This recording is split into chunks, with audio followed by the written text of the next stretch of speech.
here, and I would love to start by listening by you about your experience about with conducted improvisation. Yep. And how did you get into that, and you know.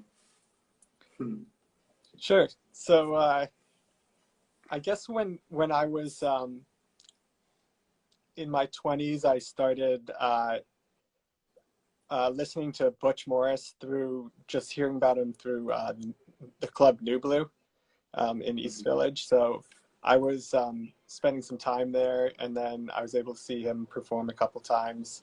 I wasn't living in New York yet, but I was super into the music and bought a bunch of his albums and kind of like started listening to it and kind of trying to analyze it and figure out what was going on and how some of the sounds were happening and what he could be doing that would be creating like these scenarios for the musicians to work in. And yeah, eventually I met him at New Blue, and he was, I was living in California, and he was out there at an artist residency near the Bay Area, and he hit me up, and I went up and did some workshops with him there, and started to learn his system and work with him. And then a year or so later, I moved to New York and joined the New Blue Orchestra and played vibraphone for I guess it was the last couple of years that he was around before he passed away. So, and then I also played in another group of his called the Lucky Chang Orchestra, which was a little more like a classical chamber group. But both, but yeah, it was really kind of, yeah, very influential in the way that I like to think about music, spending that time working with him. And so I knew like after he was gone that I wanted to still like continue working on that type of music. So that's when I decided I wanted to start conducting myself. Yeah. Nice, man. And you had a lot of experiences doing conduction by yourself. Yeah. So I guess, do you know Kenny Wallison? He's a drummer who plays in the New Blue Orchestra. I was playing with his like marching band, and I got some chances to like conduct his marching band, just like, you know, just kind of test it out before I was like putting together my own groups. And we used to, Kenny would invite some people together, and we would like just jam, and I would conduct a bit, and so I got to practice a bit there, and then started putting together my own bands, and it's become like you know, kind of a regular thing over the last few years, and starting to grow the community of people that like have worked with me, which is pretty cool. And yeah, and also kind of just trying to develop my own voice with the system, because I know Butch did his thing, and like you are talking to a bunch of different people that are doing, they all have their own kind of way of going about it. And I think it's interesting the way that different people approach it and what comes out of that, like what type of music comes out of it. So trying to like kind of find my own voice in it and work through during the live shows, just kind of like use it as a time to workshop the whole thing and improve on conducting. Yeah, that's nice, man. And I wonder if you can try to describe the way you put your own voice on this practice. Yeah. So one thing that I've thought a bunch about is just kind of you have like these signs, and one of the things you can do as a conductor, even though you can't make any sound yourself, is you can really focus on like the arrangement and the structure of the music. So I'm interested in like finding the right pacing to change events and have, you know, maybe instrumentalists come in or come out, so that the larger structure or a piece feels like cohesive from beginning to end and has some sort of like stronger continuity and thread that ties it all together. So that's kind of like one of the things that I'm focusing on. And then also also I've been writing some of my own music, and so I'm bringing in a little bit of my own charts and kind of using the conduction to pull people in and out of the written music. So that's another like way to get into to adding my voice to the system a bit. And can I ask what kind of concepts do you use to take out from the written music? So I'll just basically I'll cue the written music like a memory. You know, I'll be like, that's one, and on the page I have one written next to a certain part of the music, two written next to another part of the music, and then if I cue somebody like while they're reading, it's basically going to pull them out of the music, and then I'll have to cue them back in, or I'll cue a section with like this, like a memory one, and then I'll give a downbeat, and then I'll use this, which means development. So that's a way to depart from the written page, and then I'll cue, you know, the next section or something when I want. So it's been challenging to make it really like super fluid between the written and the non-written, like, but I've been trying to like kind of connect the two so that it's not so obvious when people are either reading or not reading, because I think it's more interesting when the music has all the like a mystery like that. So I think that one thing I've noticed the more I've conducted is that there's a ton of parallels with working in the studio as a producer, and maybe like being at a board and mixing on the board. So you kind of have the ability to like showcase one thing and then bring it back and kind of like create the arrangement through just simple, like, you know, using like volume and or using like reverb, like put something in the distance, or it's kind of reminds me similarly of that. Then also like as a DJ, you kind of try to, well, I know as a DJ, I like to try to find a thread in between tracks, like through listening to the timbre of what's happening and kind of like matching the timbre with the next track and being able to like move, whether it's rhythmically like locked in together, or it could be maybe like two different rhythms crossing. But if you can kind of match a timbre, you can kind of find this way to blend the tracks that can be really like fluid. And I think that that's the same with conducting. You kind of like look at what options you have in front of you, whether that's like a guitar or, you know, woodwind or like clarinet or bass clarinet or whatever you decide to put in your ensemble. You kind of like can focus on the timbre of each sound and then try to like find sections or groups of people that like will work well together, where you want to kind of have their timbres match, and you can create like arrangements out of those things. So I guess in a way it does remind me of DJing and the way that I like to approach DJing. In conduction, when you are, you know, improvising, you don't really know what's going on next. So you can't really predict what you will have, what is the content that you will have to mix, to blend, to use the word you were saying. And I wonder, how do you think about, you know, blending with something that you can't predict?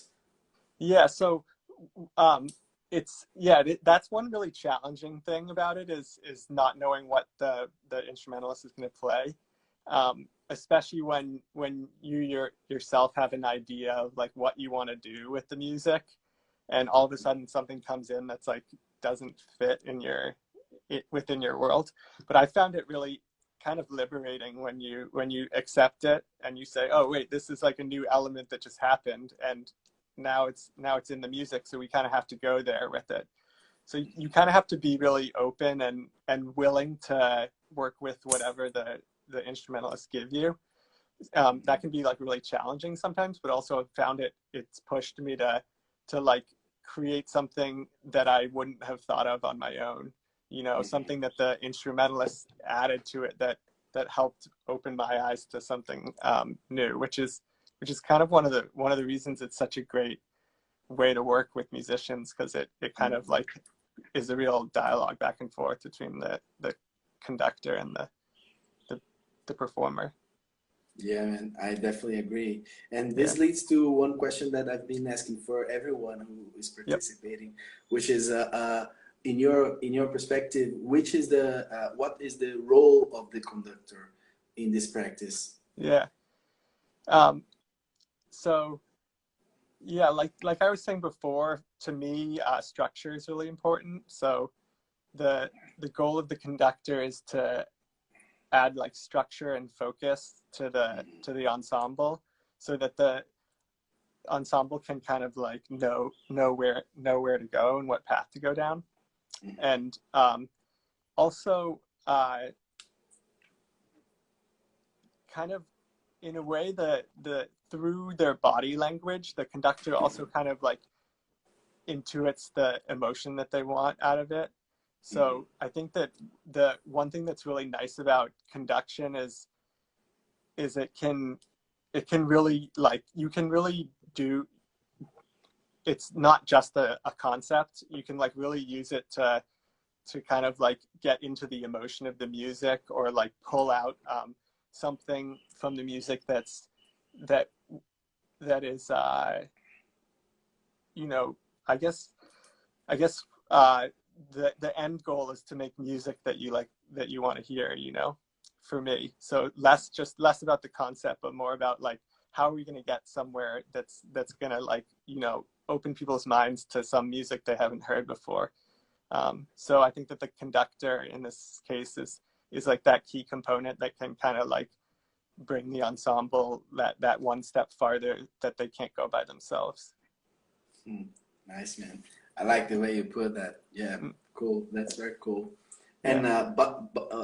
body language is something that interests me a lot, because I know many practices, you know, conduction, sound painting, and you know, a lot of them use symbolism, you know, use symbols and gestures, and I mean signs, and but the body language is something that it really is, it really doesn't belong to any language.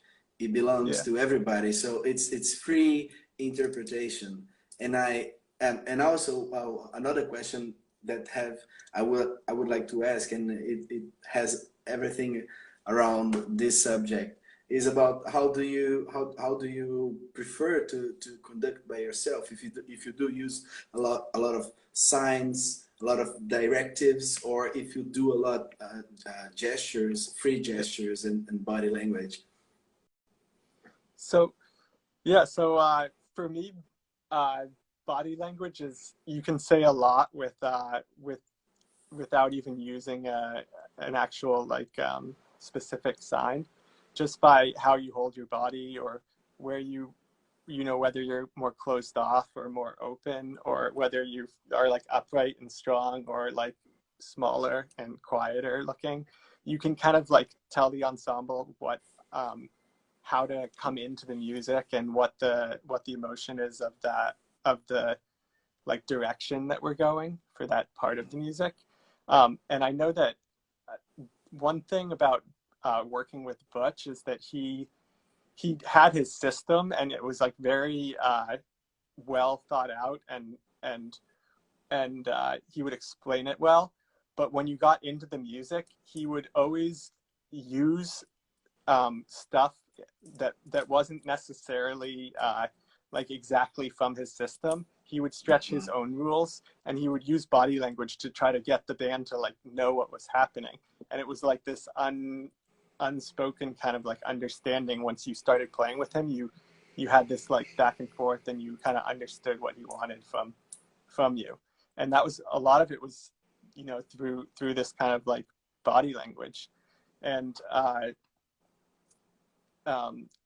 I've also I grew up like being very athletic. I was a gymnast, and so I've always kind of gravitated towards like body related stuff, like whether I'm, you know, doing exercise, or as a vibraphonist, playing to me is like a very physical kind of thing, where I can kind of like leave my mind out, and I can just get my body into it. And I've been trying to approach conducting in the same way, because I know like that's kind of, I guess one of the things that I bring to the table is like kind of being able to like be in tune with my body in a way that is like sensitive to the music, and can like help develop the music just through the way that I express stuff. Yeah. I've always been like kind of interested in like dancing for those reasons, and conducting. If you watch somebody doing conduction like really well, there's like this very dance like element to it. Yeah, totally. I totally agree. And something that I would like to talk with you is that a few months ago, I found one footage. Someone posted on Instagram of one footage of Butch Moore is conducting the Lucky Chang Orchestra. And then, well, in this specific footage, I think it's like 15 seconds, he uses a panorama. He does a panorama. But when he gonna cue, he used the stop. He used the stop for people to stop playing at the panorama. And well, this is something that is very interesting, because this kind of approach, it's not in the book. It's not in the book who was published about his practice. And so I find it very interesting the way he himself would push forward his own technique. He would, try to reinterpret his own technique. Yeah, definitely.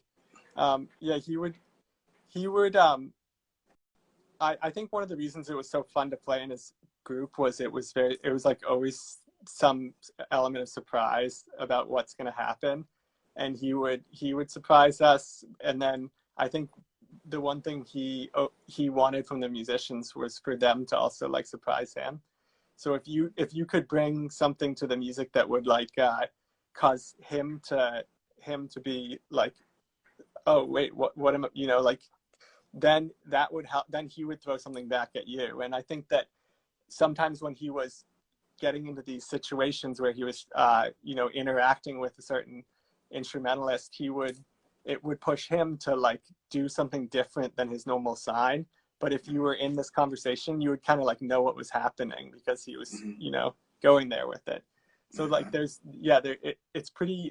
was pretty cool to see how well he could get the message across without having to like explain it beforehand. And I totally believe that this belongs to the body language, for sure. For sure. Well, I know also that you had the experience of conducting some orchestras in Berlin and Lithuania. Is that right? Yeah. Okay.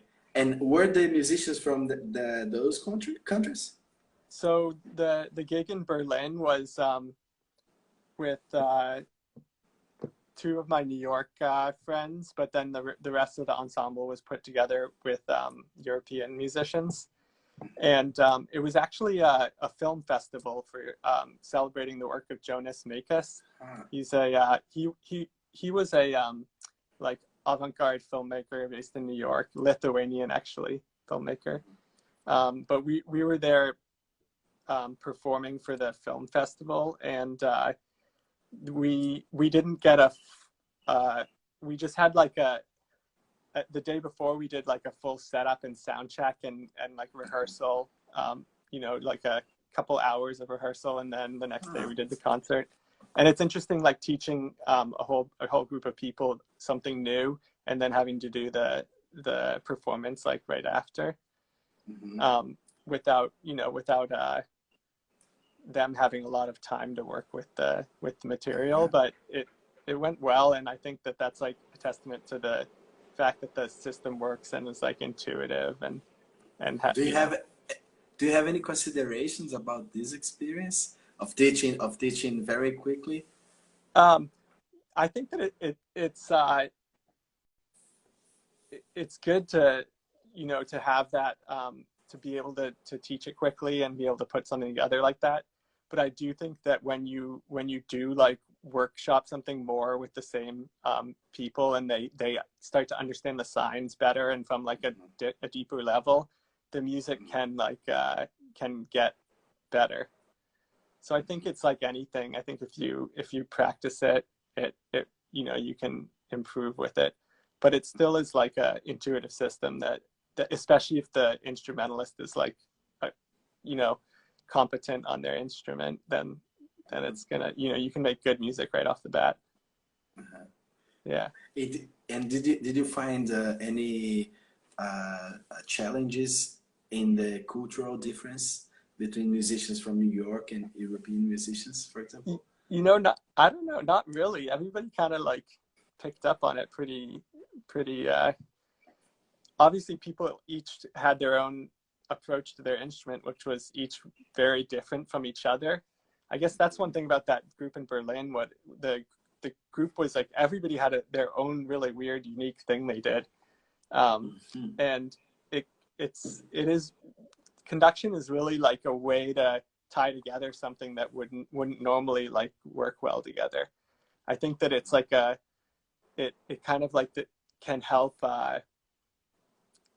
create that like kind of thread between disparate things, you know.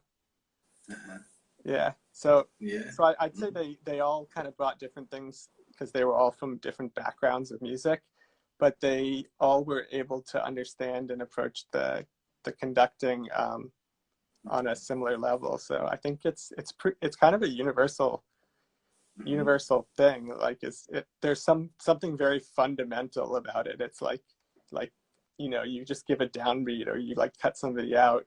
Like you can do a lot with cutting people out and bringing people in. Just that simple, as simple as that. Still talking about gestures and creative process. Do you have any kind of preferences on, you know, concepts or something that you like to use, or you think it sorts a lot of effects, or? Yeah. So I think one thing that I've been trying to do is get into using the like graphic kind of cue, but in a way that gets people to respond differently each time I do it, as opposed to like doing some fast motion like this and having the high note be up there and the low notes down there. A lot of times makes a very like blurry sounding kind of thing. And I'm looking to try to kind of like get people to make more of a cohesive melody together, even if they're all on different pitches. So I've been using a much more rigid like graphic where I'll do like kind of stepwise motion or something like that. And that's kind of helped me get more, a little bit more like people will listen a little more when I do it like less fast. So I've been like kind of doing that, approaching it a little slower and trying to get people to really like listen to each other and then kind of like work through the melody like that. Also, yeah, just trying to find, use the repeat in like new ways, like finding ways to make a repeat, not just with one person, but like with a whole kind of group, like situation that's happening. So like maybe using the repeat like after with a panorama around the whole group, so that the panorama just like continues, and then you can develop that and then come back to the panorama. Like trying to use the repeat like on with other cues, you know. So yeah, man, that's a very interesting approach. I like it. Yeah, I love the square gesture like this. Yeah, very nice. And well, I wonder if you had any, you know, disappointing experience or frustrating experience on stage, or something that you felt that, you know, just something that you felt that was wrong. Yeah.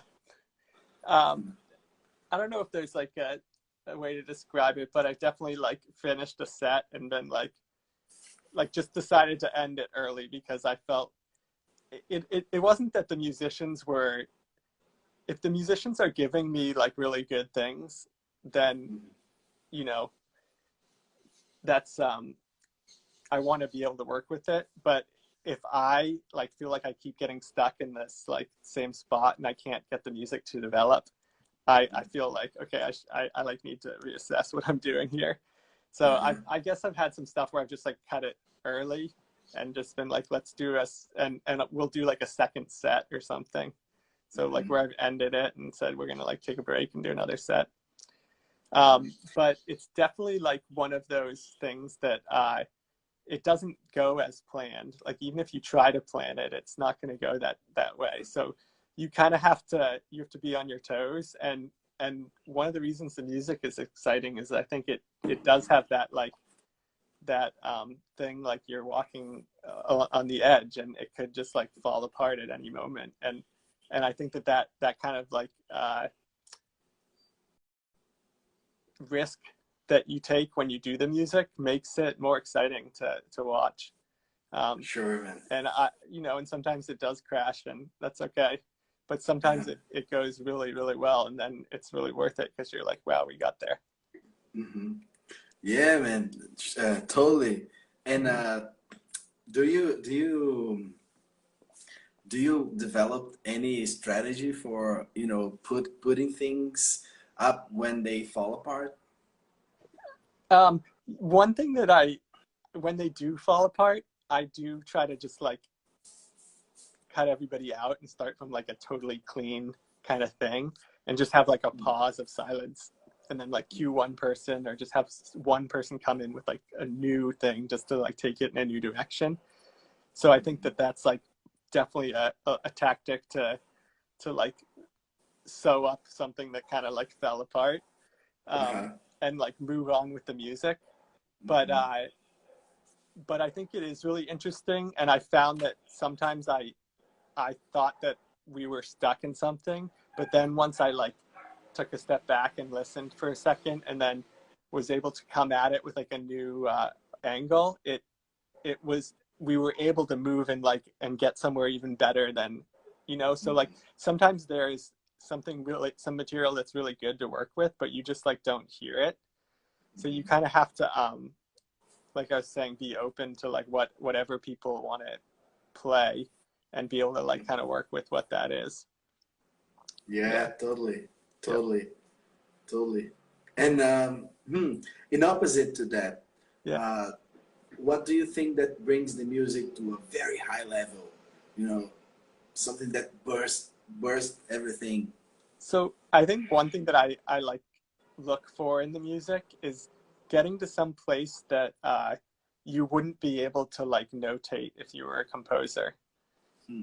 So something that's like beyond what a classical composer could do, and something beyond like what a jazz musician who's following like the normal jazz form would do, and not like a free improv. So you're like getting to this place where like all of these elements of it are kind of part of the language, but it's not something that you could like notate out what's happening. It has like this kind of, I guess, feeling of newness to me, and that's when it's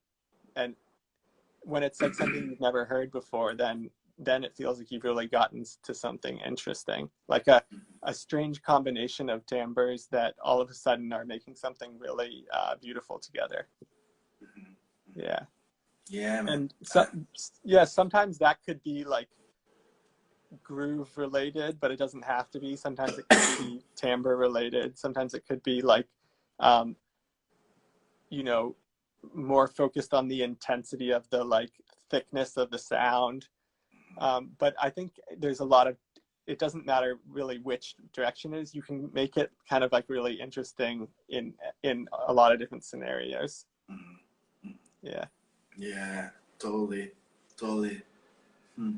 Nice. Yeah. And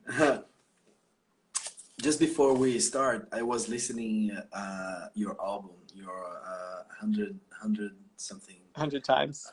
100 times. Yeah. Yeah, and it's a very cool album, and it seems Thanks. that you've been playing like overdubbing a lot of tracks. Yeah. Am I right? Yep. Okay. So I have a question for you about, conduction, but Yeah. also about overdubs, which is, well, if you go to a studio and you record a conduction session, for example, do you think that you might be you need to be straight to the faithful recording, or could you edit, Yeah. mix, and add some overdubs? So I'm definitely from the camp that it's like whatever you want to do to get to your end goal of how you want the music to sound. So if you want to use conduction to get there, then that's fine, but it doesn't mean that it has to be just conduction. You can use a lot of different tools. You can write something, you can overdub, you could just do it live if you want that sound. All of those different things could be interesting for like different reasons. So maybe doing a conduction like as your foundation for the piece, and then overdubbing stuff could be really interesting, but like for its own reason. And it also could add, like I was saying, to the mystery of the music. Like when you listen to it, you don't fully understand how it was made. Mm-hmm. And I like that when I can listen to something and it's not so clear like what's going on, because there's it's got a bit more mystery in it. Totally. But yeah. I think I with my ensemble in New York, we're called Pedestrian, and I took that name from Butch's sign, Pedestrian, and we haven't recorded anything beyond just like doing putting a mic up in the live setting and recording that stuff. But yeah, I'd love to go into the studio with the band, and I probably would be pretty open to lots of different types of studio kind of like work, whether that's overdubbing or like manipulation with the like effects and electronics in the studio and stuff. So I think it's, especially these days in the current, like, 21st century, like anything really goes, you can kind of do however you want. Yeah, man, totally. I totally agree. And this is something that I like to think also, because conduction is breaking the composition rules. Why not composition can break conduction rules, and then just go beyond. Yeah. That's and yeah. And I do think it's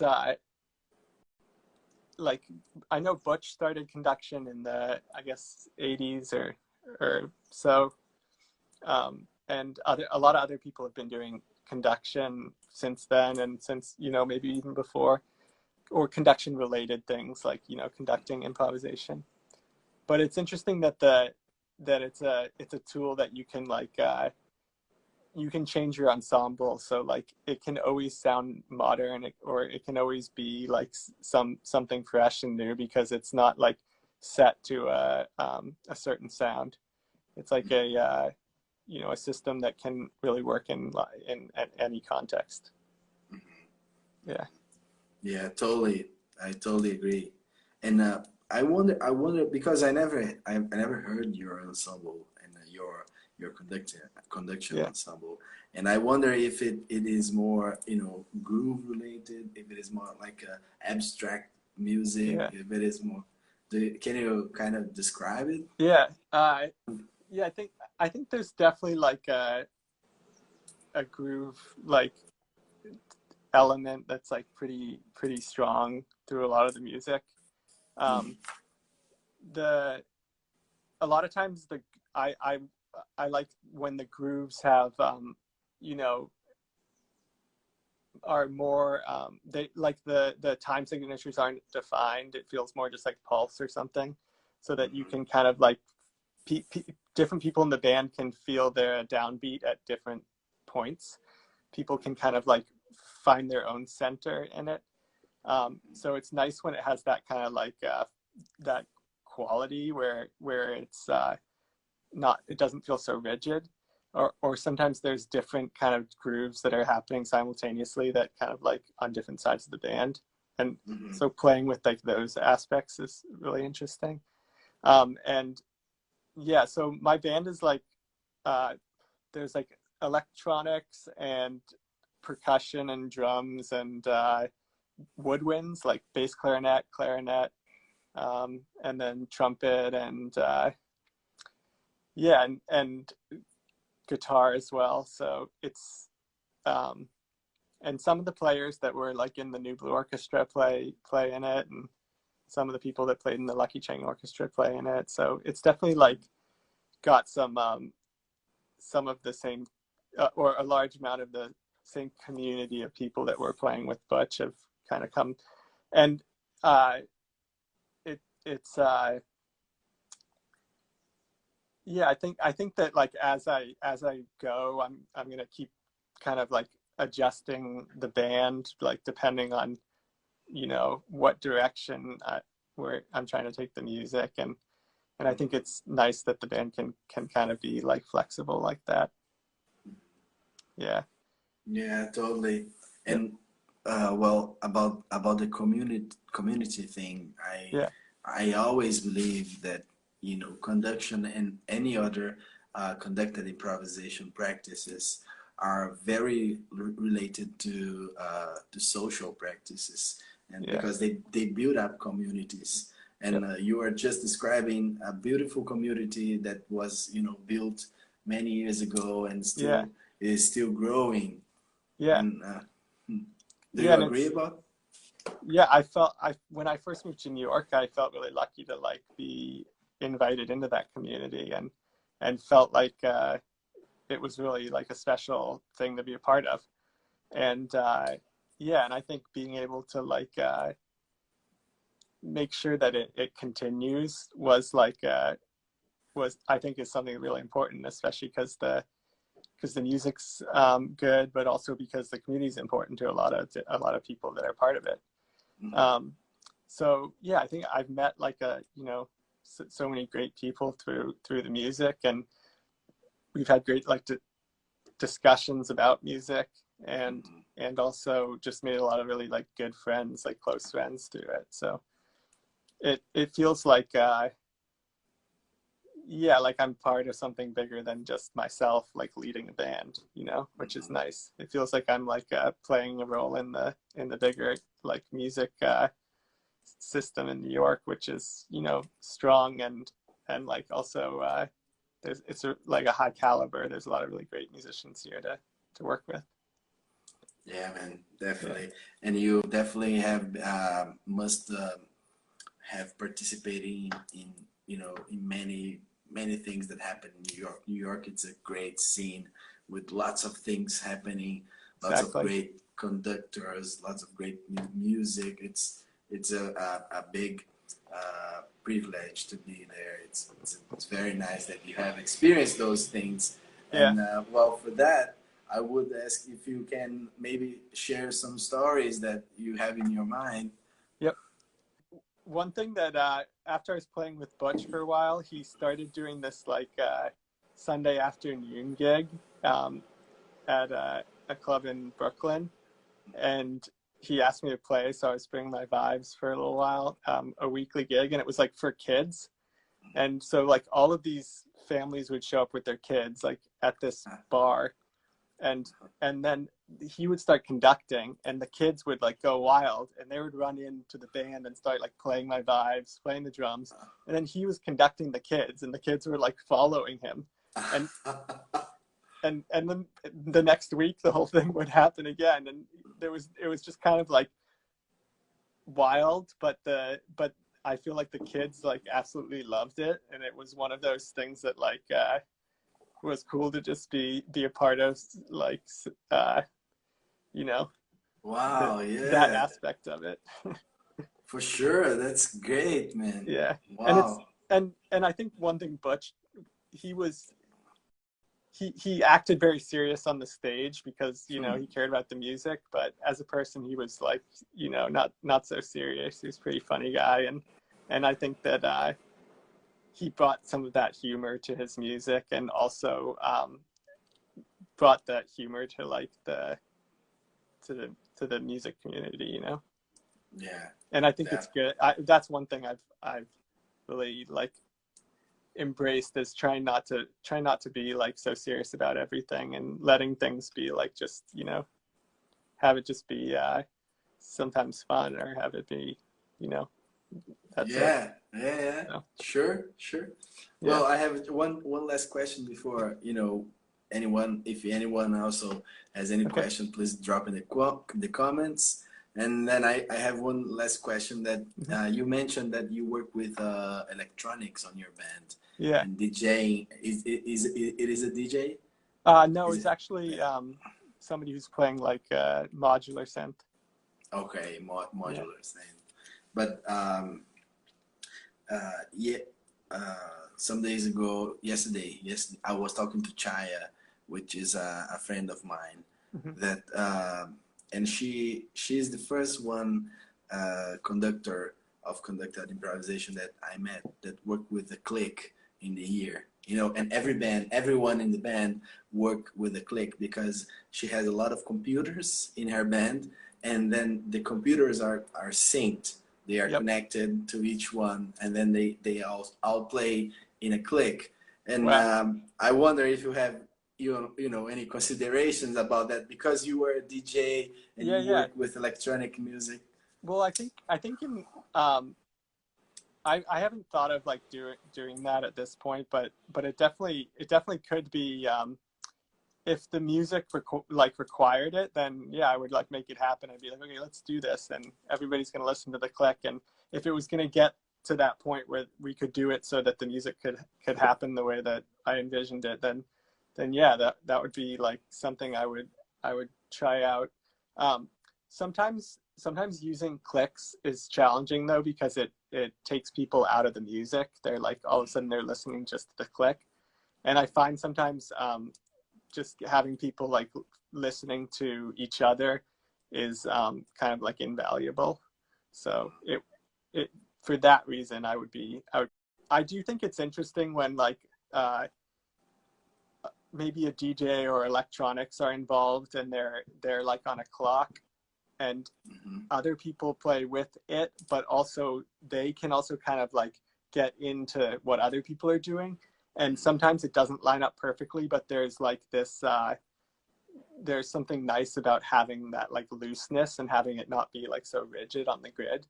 So, yeah. Yeah, nice, man. Yeah. So, do you have any last considerations or something that you want to share? Any last thoughts? No, not necessarily, but I'd love to visit you in Brazil sometime and see one of your groups play, or check it out, or be involved with it some way. It seems like really cool what you're doing. Thank you so much. Yeah. It would be a very big pleasure to have you here whenever you want to come. And thank you so much for participating on that. Yeah, thanks for having me. All right, man. Take care.